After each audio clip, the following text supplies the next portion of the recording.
There's something within us as Americans that feel a sense of pride and history in these trains.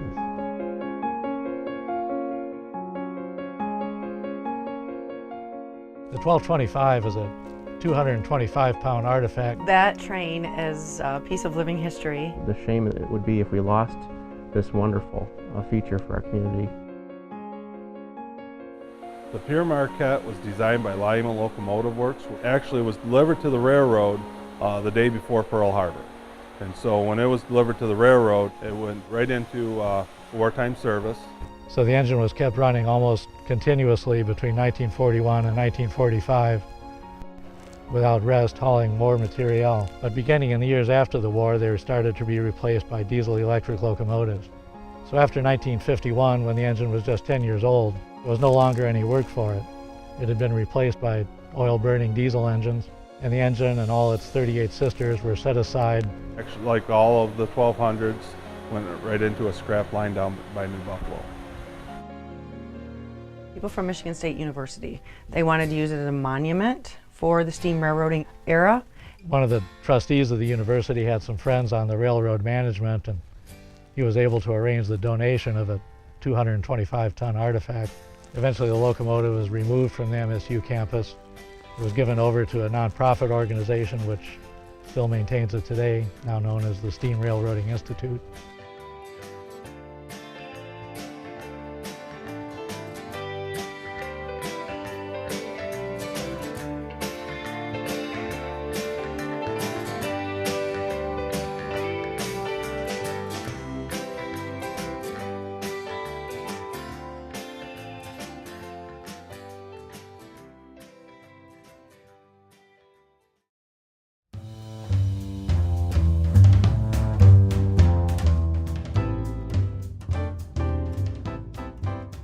The North Pole Express excursions began in the year 2006 with the steam locomotive pulling those excursions.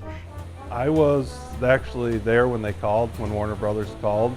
How they found us was they called about 3 or 4 other museums all across the country, and every one of the museums said, why don't you give these guys in Owasso a call? Out of the Berkshire models that were constructed, there are only 22 left in existence, and out of those 22, there's only one in operation aside from the 1225, so they wanted a real live working steam engine. When Warner Brothers called, and we signed the contract, we got along, we asked them.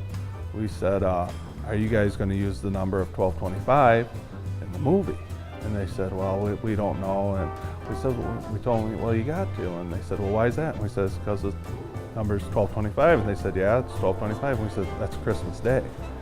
And they accused us and everything of changing the number and stuff.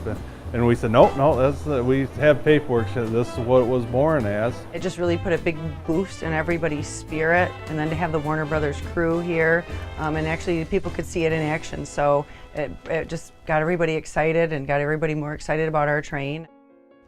But after our last trip in 2009, we discovered that a big part of the engine's boiler had gone just about as far as it should go before we put quite a few $100,000 worth of new steel into it. Since this had stopped being produced in the 1940s, none of those parts are available anymore. So anytime you want to rebuild or add, all those parts need to be custom made. So this is what's underway on the locomotive today. We're renewing a big chunk of its boiler, just like the railroad would have done routinely back in the 1940s. We're having to rediscover a lot of the old crafts and skills that went into these locomotives. And as we do that, we're keeping a lot of that artistry and skill and craftsmanship alive. And the whole operation is going to take about $900,000 to get it back on track. We raised about 50% of the funds, but it's going to be up to me and the community to try to raise the additional funds. We've turned the corner of it. We've actually completed the inspection part of it, and now we're putting it back together. My main goal is first to keep the money that is donated within the community. Well, you know, I think that the whole idea of, to me, of community renewal is creation of points of light within a community that draw people here and make people who live here proud to be here.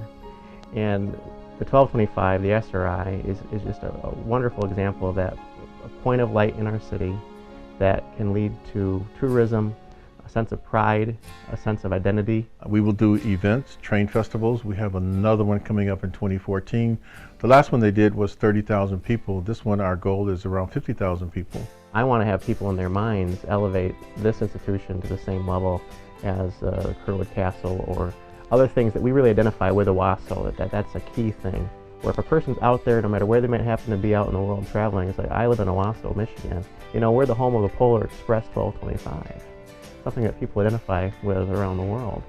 Beyond that, obviously, when you have that value, then it turns to, can we get them to consider among their colleagues themselves the donation of money to make this a reality. I think sometimes people don't understand that once this goal is accomplished, it's going to be a very long time before we have to put that substantial amount of money into it again. Making donations to the restoration effort, the 1225 effort, coming into our museum to see what we are doing here. This is a museum that is telling the story of steam during a period of time when steam trains were the only thing available. And this museum tells that story, so I think the community should come in and visit us. I think they should bring their kids to enjoy us. Every little bit helps. We need people that can carry on this tradition. We need volunteers. You can work on the train, so you can actually get dirty with tools in your hand. You can work in the museum. You can work in our library. You can work in our archives. So there's many facets of volunteering that's available to you here. What we're doing with the 1225 is bringing back to life about 220 tons of the past.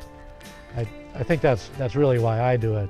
You can't go back in time and talk to Ben Franklin or see a Mississippi steamboat or a clipper ship. But if we put enough work into this locomotive, at least occasionally in one place here in Owasso, Michigan, it can be 1941 again.